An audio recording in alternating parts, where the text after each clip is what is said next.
C'est le dernier dimanche du mois. Et il est bon que nous prenions un peu le temps de vraiment nous recueillir et prier le Seigneur afin qu'il puisse subvenir à nos besoins. Vous voyez, nous n'avons pas de problème. Nous n'avons que des besoins. Nous n'avons pas de problème. C'est seulement les besoins que nous avons. Et les besoins que nous avons, le Seigneur appelle cela des choses. Lui, ce sont ces choses. C'est des choses devant lui. Ce n'est pas quelque chose qu'il ne peut pas accomplir. Vous voyez? Donc ce matin, je veux que tu sois rassuré. Il a dit, je vous amènerai un autre consolateur. C'est que lui-même était le consolateur d'abord. Mais il dit, je vous amène encore un autre consolateur. Et ce consolateur est avec nous. Il est en nous jusqu'à la fin des temps. Très important. Vous voyez, nous avons le consolateur avec nous. Il faut avoir l'assurance que celui qui est avec toi est là pour te consoler, pour te soutenir, pour, n'est-ce pas, compatir, n'est-ce pas, à tout ce que tu peux traverser. Vous voyez. Donc, ce matin, je veux vraiment que tu sois libre d'adorer le Seigneur, libre de te mettre devant le Seigneur et aie l'assurance qu'il est avec nous, qu'il est avec toi. Alléluia. Béni soit le nom du Seigneur. Le Dieu que nous adorons n'est pas un homme. Le Dieu que nous adorons est vivant. Alléluia. Celui qui a créé les oreilles, donc il entend. Celui qui a créé la bouche, donc il parle. Alléluia. Parce que les gens disent non, je prie, je n'entends rien. Non, quand tu pries, hein, Zézé, quand tu cherchais ta femme là, je ne pense pas que tu es venu te dire, ah, toi là, je t'aime, au nom de Jésus, je t'aime. Et puis tu te retournes. Mais elle va dire, mais ça c'est un fou qui est là, il n'est pas normal.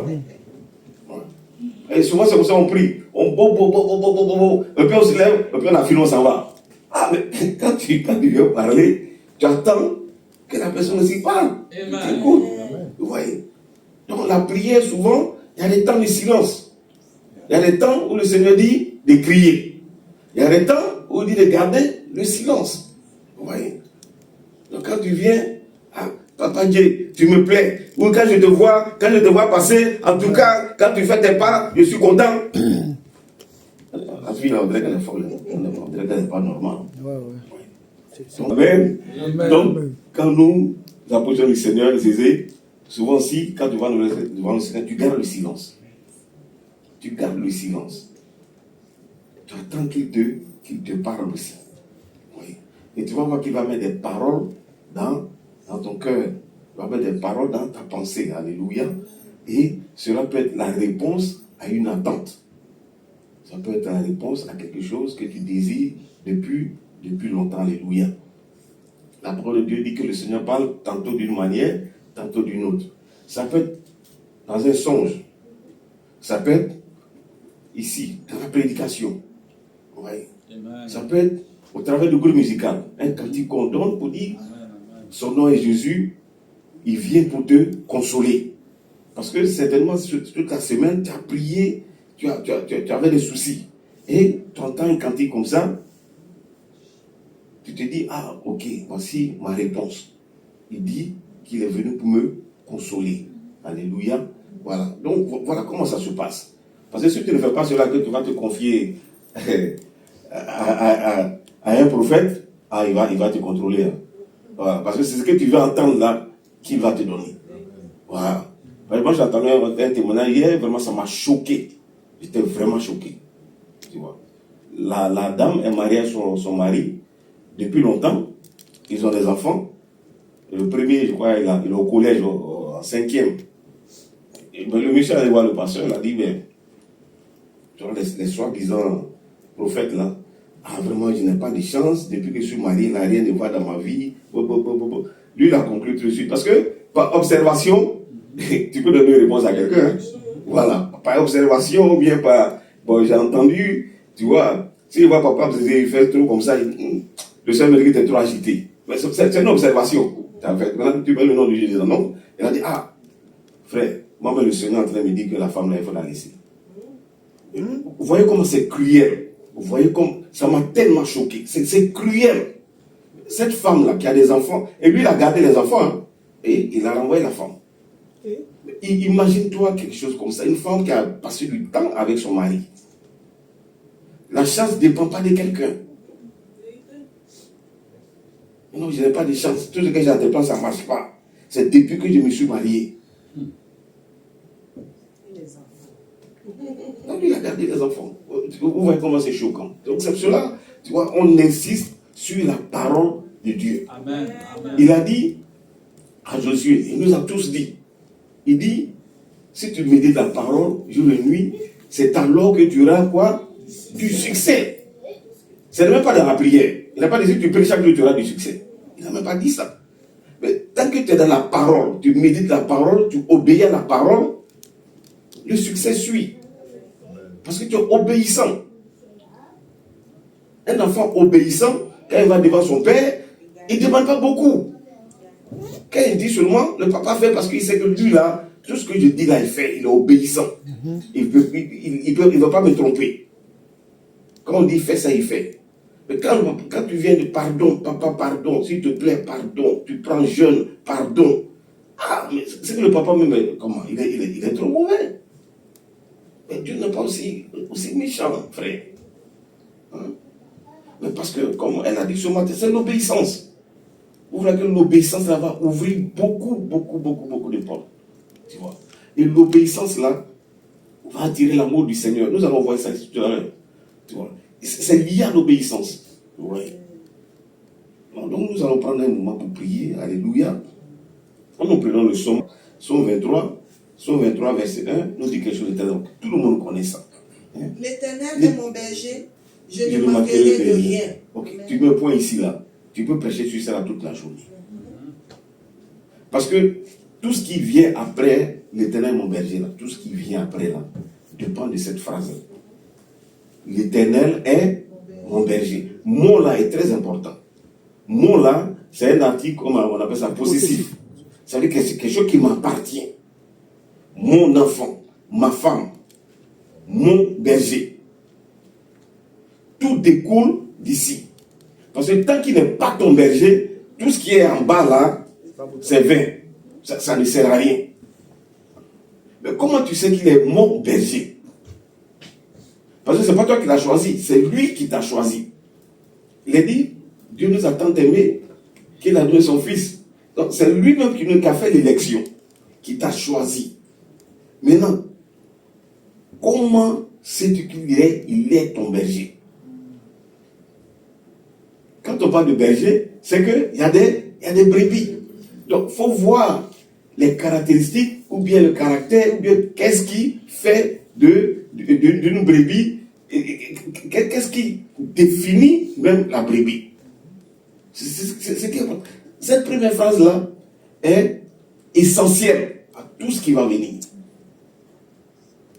Tu es réellement une brebis? Parce qu'une brebis là, on dit quoi? Il était mon berger. Une brebis là dépend du berger. Il dépend à, je peux dire, 1000% du berger. Amen. C'est où le berger va là, c'est là-bas il suit. Le berger là, c'est qui? Le berger, c'est la parole de Dieu. La parole de Dieu. Ce que Dieu dit de faire là, c'est ce qu'il fait. Si le berger dit allons ici, que la brebis ne va pas ici, certainement même que ce n'est pas sa brebis. Donc tout découle de est-ce que l'Éternel est ton berger? Est-ce qu'il est mon berger? Est-ce qu'il est mon berger? Donc tout dépend d'ici. Donc nous prenons Jean 10. Jean 10, 27. Il va nous parler un peu de la Bible. Qu'est-ce qu'il dit? Mes brebis entendent ma voix. Mes brebis entendent quoi? Ma voix. Est-ce que tu entends la voix de Jésus-Christ? Est-ce que tu entends la voix de ton Seigneur? On a donné les enseignements sur la voix ici. Donc nous avons vu qu'il y a plusieurs voix. Il y a la voix des amis, il y a la voix des parents, il y a la voix des pasteurs, mais il y a la voix de Dieu qui est essentielle, qui est au-dessus de toutes les autres voix. Amen. Parce que je peux venir prêcher ici, si ce n'est pas dans la Bible, il ne faut pas prendre. Il faut que ça soit, c'est ça là qui prime d'abord. C'est ça là qui est important. Où le Seigneur a dit que quand je n'ai pas la chance, il faut chasser ma femme. Parce que le pasteur, il sait que toi, là, tu ne lis pas ta Bible. Il peut te manipuler. Il peut te manipuler comme il veut. Parce qu'il sait que tu ne lis pas ta Bible. Donc, tout ce qu'il va dire là, oui, c'est vrai. Mon frère, le seul, pendant que tu parles, le Seigneur m'a parlé. C'est ta femme là qui a un problème. Il faut la renvoyer. Ici, il dit, ils connaissent quoi? Mes brebis entendent ma voix. Ils entendent la voix du berger. Je les connais et elles me suivent. Je les connais et elles me suivent. Donc ici, il y a quoi? Il y a communication. La communication ici est très importante. Il dit quoi? Ils entendent ma voix. Donc s'ils entendent ma voix, c'est que nous communiquons. Nous pouvons parler. Nous pouvons nous communiquer. Vous voyez? S'il y a une autre voix là, il sait que non, ça là, c'est pas la voix du maître. Mais comment tu vas savoir que c'est pas la voix? Parce que tout est ici. La voix là, voilà ça. C'est la voix là qui est là comme ça. Donc, toute autre voix qui n'est pas ici, ce n'est pas la voix du berger. Donc, étant une brebis, je ne peux pas suivre une voix qui est en dehors de cette voie. Alors, je peux dire l'Éternel est mon berger parce que sa voix, je l'entends. Et lui aussi, il dit quoi? Il dit, je les connais et elles me suivent. Voilà. Je les connais et elles me suivent. Voilà. Il y a une réciprocité ici. Il y a la communication. Dans les histoires de Dieu, là, il y a communication, frères et sœurs. Tu communiques avec lui, il communique avec toi. Tu connais sa parole. Quand tu connais sa parole, lui aussi, il te connaît. Tu vas continuer. J'ai un autre verset pour toi. Jean 14, 23. Jean 14, 23. Alors, il dit quoi? Jésus lui répondit. Si quelqu'un m'aime, il gardera ma parole. Il gardera quoi? Ma parole. Ma parole. Et mon Père l'aimera. Et mon Père l'aimera. Donc ici, pour l'aimer, ça dépend de quoi? L'obéissance à sa parole. Donc l'obéissance là, n'est-ce pas, amène l'amour de Dieu. Parce qu'il a dit quoi? Au départ, elle a dit que ils entendent ma voix. Et il a dit quoi? Je les aime. Donc pour qu'ils t'aiment, il faut quoi? Il faut garder sa parole. Donc son amour là, le fait que tu aimes la parole, alors ça attire l'amour, n'est-ce pas, du Seigneur. Et il n'est pas seul ici. Il dit quoi? Lui et son Père, nous viendrons faire quoi? Nous viendrons à lui et nous ferons notre demeure chez lui. Chez lui. Vous voyez. Pourquoi? Parce que sa parole, l'obéissance à la parole. Samson dit l'obéissance vaut mieux, bon, c'est la parole de Dieu qui le dit, l'obéissance vaut mieux que les sacrifices, frère. L'obéissance vaut mieux que les sacrifices. Oui. L'obéissance à la parole de Dieu. Pas l'obéissance à la parole de quelqu'un d'autre. Oui, il a dit, mais Dieu a dit quoi? Dieu dit quoi? Face aux situations, nous avons un problème actuellement de quoi? D'immigration et toutes ces choses actuellement qui sont dans l'air. Mais les renseignements, là, on prend avec qui? On prend avec les amis, on prend ici, on prend... Et puis, ça nous alarme. Et puis, ça devient des soucis constants. Mais qu'est-ce que la parole de Dieu me dit par rapport à cette situation-là? La parole de Dieu me dit qu'il y a quelqu'un qui s'appelait Joseph. Mais il allait en terre étrangère. Et là-bas, là, il a été même premier ministre là-bas. La parole de Dieu me dit, tout endroit que foulera mon pied, il me donne cela en partage. Il me dit que je suis étranger sur la terre. Donc, tout ce dont l'étranger a besoin là, il va fournir ça à l'étranger. Pour que l'étranger puisse vivre. Il ne peut pas t'emmener ici, et puis il ne peut pas te fournir tout ce dont tu as besoin. Ouais. L'obéissance à sa parole. Pas l'obéissance à ce que quelqu'un... Non, à ce que le président de la République... Non. La parole de Dieu, frère, alléluia. Parce que le cœur des rois est entre ses mains comme un courant d'eau. La situation est compliquée, c'est difficile, mais moi j'ai l'assurance que, voilà ce qu'il dit. Il dit, le cœur du roi est entre mes mains. Le cœur des présidents, le cœur des gens de l'immigration, le cœur de... Tout cœur est entre mes mains ici. Moi, je l'incline où je veux. Donc, c'est sur ça que moi je m'appuie. C'est selon ça que je marche. Amen. Je ne marche pas selon ce que quelqu'un va me dire. Mon épouse était en communication hier, en réunion, elle m'a dit, il y a un avocat qui a appelé, qui a dit, non, actuellement c'est dur. Même ceux qui n'ont pas papier, on les rapatrie. Ceux qui n'ont pas papier, on les rapatrie. Ceux qui ont... dit, mais, donc on va nous rapatrer tout le monde là. Ceux qui ont papier, et lui, il a confondu tout le monde maintenant. Bon. Donc, quand c'est comme ça, qu'est-ce que ça crée? La psychose, la peur. Nous, on est dans le Seigneur, frère.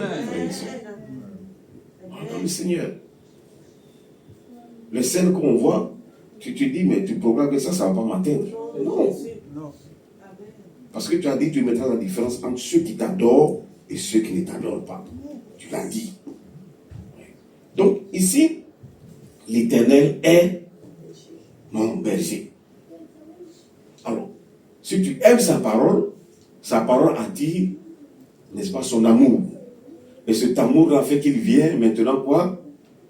Demeurer en toi. C'est pour cela ici, nous donnons beaucoup la parole.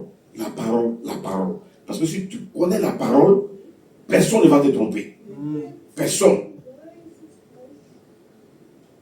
Les gens vont parler, ils vont prêcher, on les écoute, mais on sait que tout ça, ça ne t'ébranle pas. Parce que tu connais la parole.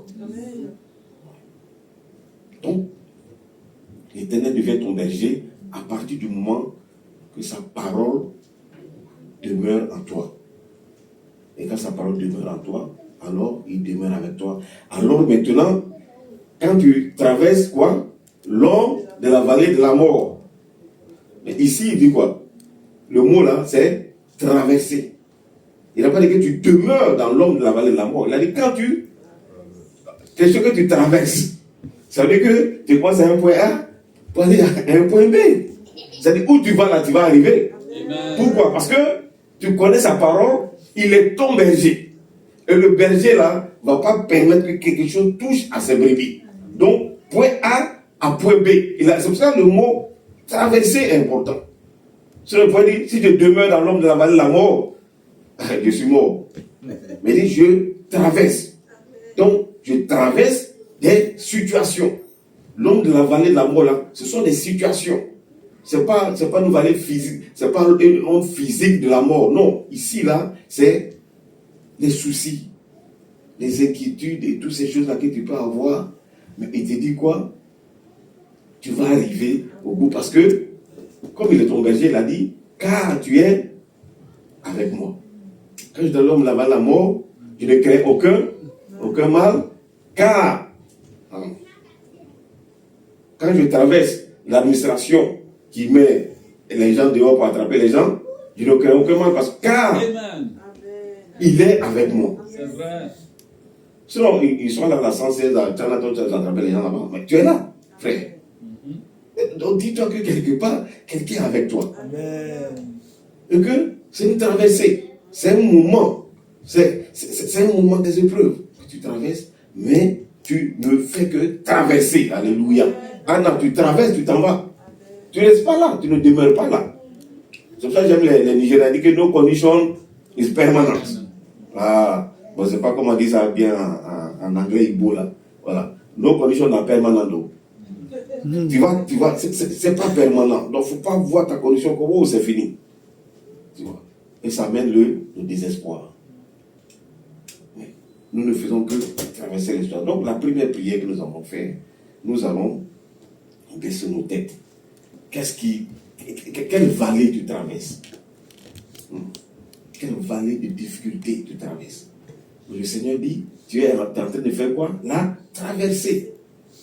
Tu ne vas pas demeurer là. C'est une traversée, frère. Et il a dit, je ne crains aucun mal, car tu es avec moi. Seigneur, je veux m'apaiser ce matin. Je veux avoir la paix ce matin, Seigneur. Parce que mes inquiétudes et tout cela vont rien changer. Alors j'impose à mon âme d'être en paix ce matin. On va demander au Seigneur. On va imposer à notre âme d'être en paix. Tout ce que tu penses qui est souci, l'homme de la vallée dans laquelle tu te trouves ce matin, tu viens au Seigneur. Ce sont les documents administratifs. Seigneur, j'impose la paix à mon âme ce matin. J'impose le silence à mon âme ce matin, car je sais que tu es avec moi. Oui, Père, tu as dit, si je traverse l'ombre de la vallée de la mort, de ne craindre aucun mal, car tu es avec moi, Seigneur.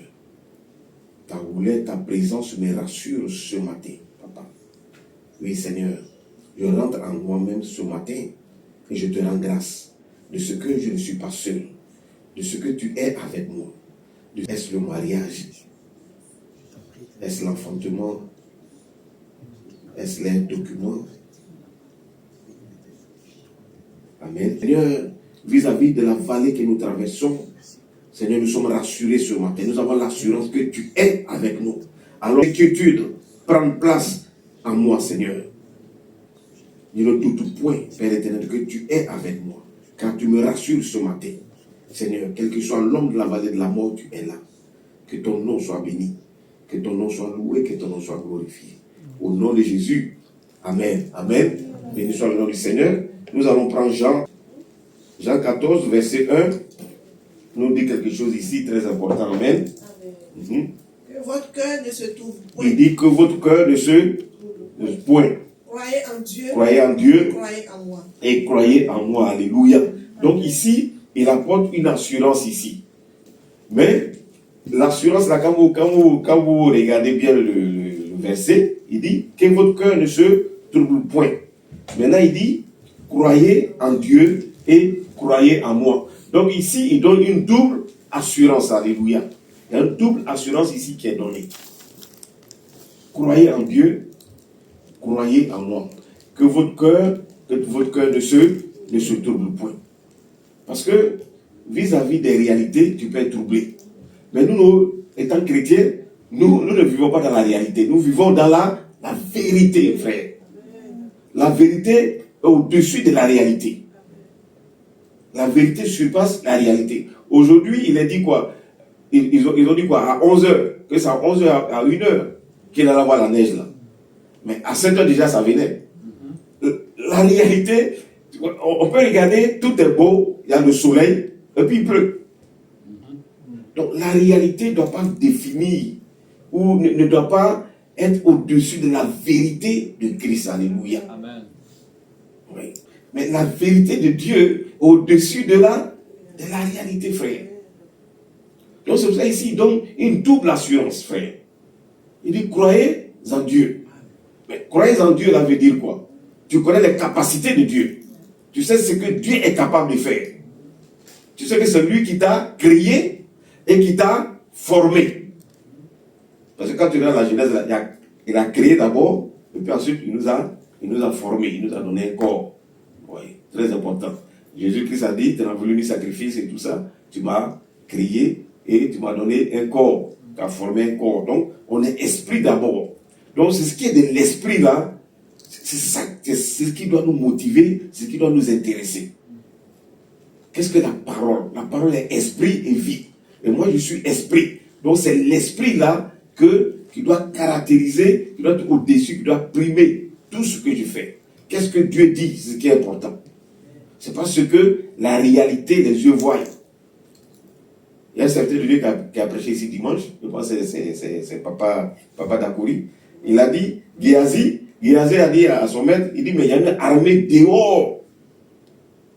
Et son serviteur a dit, le prophète a dit, Seigneur, ouvre ses yeux. Et quand le Seigneur ouvrait ses yeux, il avait une armée qui est au-dessus de l'autre armée qui était dehors. Si Dieu pouvait ouvrir nos yeux, il y a des choses extraordinaires, frère. Mais la réalité là, cache, la réalité de ce qu'il a vu là, cache la vérité de Dieu que cette armée-là qui était derrière cette réalité. Oui. Donc ici, doublement il dit, croyez en Dieu et croyez en moi. Alléluia. Et nous avons le témoignage de Jésus-Christ ici. Nous avons le témoignage de Dieu ici. Donc, double assurance. Donc, 14, 27 nous dit quoi? Je vous laisse la paix, je vous donne ma paix. Je ne vous donne pas comme le monde donne, que votre cœur ne se trouve point et ne s'alarme point. Donc ici, là, on peut remplacer que votre cœur ne se trouve point, on peut remplacer par quoi? Soyez en paix, tout simplement. Ouais. Donc il nous donne sa paix. Et cette paix-là, il a dit, il ne donne pas la paix comme le monde donne. Donc tu vois ici, là, que toujours, il y a spirituel, et puis il y a, voilà. Donc il y a la réalité là, il dit quoi? Que la paix que le monde donne là. Mais donc il y a notre paix ici encore. Tu vois? Il dit, je vous donne ma paix, mais je ne vous donne pas la paix que le monde donne. Donc c'est ce que je te dis, tu es un être spirituel. C'est les choses spirituelles, c'est ces choses-là que tu dois aspirer, ce sont ces choses-là que tu dois vivre. C'est la vérité que tu dois vivre. La réalité ici, là, ça c'est la réalité qui est paix des hommes. Mais lui, la vérité, c'est que lui, sa paix qu'il donne là est totalement différente de la paix que le monde donne. Donc tu vois ici qu'il y a, frère, il y a deux paix. Hein? Anna, toi tu peux voir que c'est noir, mais Dieu lui voit ça là que c'est rouge. Ouais. Ta réalité là est là, mais la vérité de Dieu, si Dieu dit ça là c'est rouge, tu dis oui c'est rouge. Tu ne discutes pas. Tu ne dis pas non. Dieu, non. Il a dit, est-ce que ces ossements-là peuvent donner vie? Ouais. Le prophète a dit quoi? Tu le sais. Il dit, tu le sais. Mais aujourd'hui, ce qui nous fatigue, c'est quoi? Ce sont les raisonnements. C'est là la réalité, parce que c'est la réalité, nous on prend pour raisonner sur les choses de Dieu. Dieu dit, vous partez à la guerre, qu'est-ce que vous allez faire? Vous prenez le groupe musical, vous mettez devant. Mais le peuple, là, ils ont une armée. Il a dit, laissez l'armée, là, prenez le groupe musical, mettez devant. Ils n'ont qu'à chanter seulement partie. La réalité va discuter avec cette vérité-là. Non. Où on va là, c'est la guerre. La guerre, là, c'est l'armée, on met devant Dieu. Dieu dit non, l'armée, la mettez à côté, prenez le groupe musical, mettez devant vos parties. Donc, à louer mon nom seulement. Donc, voici ce qui nous fatigue, frère. Voici la vérité de Dieu, et puis voici la réalité. Et on est, non, en étant chrétien, on ne devait même pas être confronté à ça. Ce que nous doit accepter, c'est la vérité. Mais malheureusement, beaucoup se laissent prendre encore dans la réalité.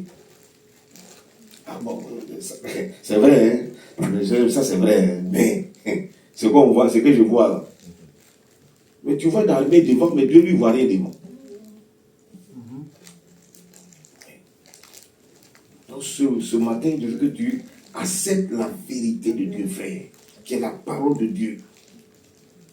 Dieu dit, où foulera ton pied, il te donne ça en partage. Dieu dit, devant lui, il n'y a pas de ménopause. Lui, ça n'existe pas. C'est sa vérité qu'il faut voir. Sinon, frère, tu fais pas, si tu veux raisonner, bon, il va te laisser dans tes raisonnements. Mais les raisonnements, il va te dire, ça vient de l'âme. Ce n'est pas l'esprit. Voilà. C'est dans l'âme que se trouve notre personnalité, les émotions, les sentiments. Ça, c'est l'âme. Dieu ne regarde pas à ça. C'est pour ça que je dis, quand tu vas t'asseoir, tu vas pleurer. Il n'a pas besoin de ça. Dieu ne regarde pas à ça. Dieu regarde ta sincérité avec lui. Je sais que je parle à quelqu'un ce matin. Amen. Ouais. Parce que c'est même pas ce que j'ai préparé, mais je parle à quelqu'un. Tu raisonnes trop. Tu es plus intelligent que Dieu. Anna, si Dieu dit ça là, c'est rouge. Il dit, Seigneur, quand je dis oui, c'est rouge. Je ne laisse même pas mes mesures me dicter. Non, parce que c'est la parole de Dieu. Donc la parole de Dieu là au-dessus de ce que moi je vois là. Parce que ce que je vois là, c'est limité. Dieu dit, telle voix paraît juste à un homme, mais lui il dit quoi? Son issue, c'est la mort. Toi tu vois que c'est beau, c'est joli, mais lui c'est que c'est la mort qui est derrière là. Il soucie tout le monde. Si j'avais ça, si j'avais comme ça, si j'avais ceci, si j'avais... Frère, attachons-nous à la parole de Dieu. Donc ce matin, il dit, je vous donne ma paix. Et je ne vous donne pas cette paix-là comme le monde, n'est-ce pas, donne. Amen. Je vous laisse la paix, je vous donne ma paix, je ne vous donne pas comme le monde donne. Que votre cœur, quoi, ne se trouble point et ne s'alarme point. Alors nous allons rentrer en nous-mêmes ce matin. La vérité de Dieu ne se trouve qu'ici. Et si j'ai des problèmes pour comprendre cette vérité-là, il m'a donné quelqu'un qui l'appelle le Saint-Esprit. Il dit un autre consolateur. Il vient, c'est un enseignant. Et dans ses attributs, il est aussi un enseignant. Quand je lis, je ne comprends pas. Je lis, je relis, je lis, je relis. Un moment, il va me donner un déclic. Et puis, je vais comprendre. Et maintenant, je saisis cette parole-là. Et puis, je prie. Rentrons en nous ce matin. Disons, Seigneur, nous raisonnons trop. Nous avons trop raisonné. Nous avons laissé ta vérité et nous avons laissé la réalité prendre pied dans nos vies. Seigneur, nous avons laissé la réalité être au-dessus de tout ce que nous faisons. Nous avons laissé la réalité prendre le dessus sur ta vérité. Alléluia. C'est pour cela, ce matin, je rentre à moi-même et je demande pardon, Papa.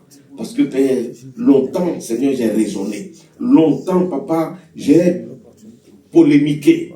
Longtemps, j'ai, Père éternel Dieu, saisi la réalité au-dessus de la vérité. Mais ce matin, je me rends compte que c'est la vérité qui est au-dessus de la réalité, Papa. Car toi, tu es esprit et vie, Seigneur.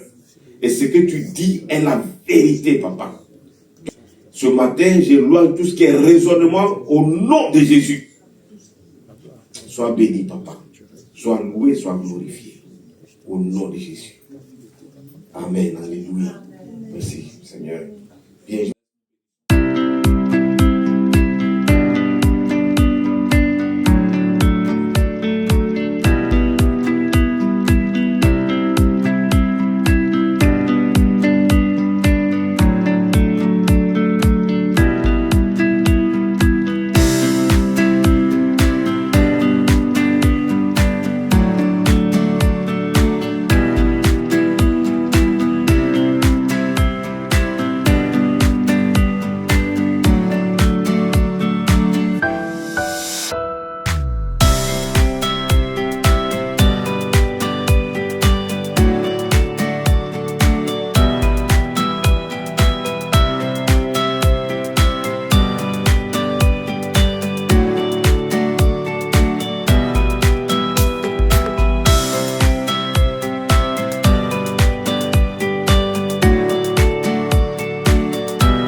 J'ai trouvé un moment d'abord de prier pour, n'est-ce pas, la maternité. Alléluia. C'est des moments qui veulent avoir la joie de la paternité. Notre Seigneur est capable. Alléluia. C'est le Dieu de la possible. Elle va élever la voix. Elle va confier tous nos moments au Seigneur. Alléluia. Béni soit le nom du Seigneur. Gloire à Jésus. Oh, Père, je...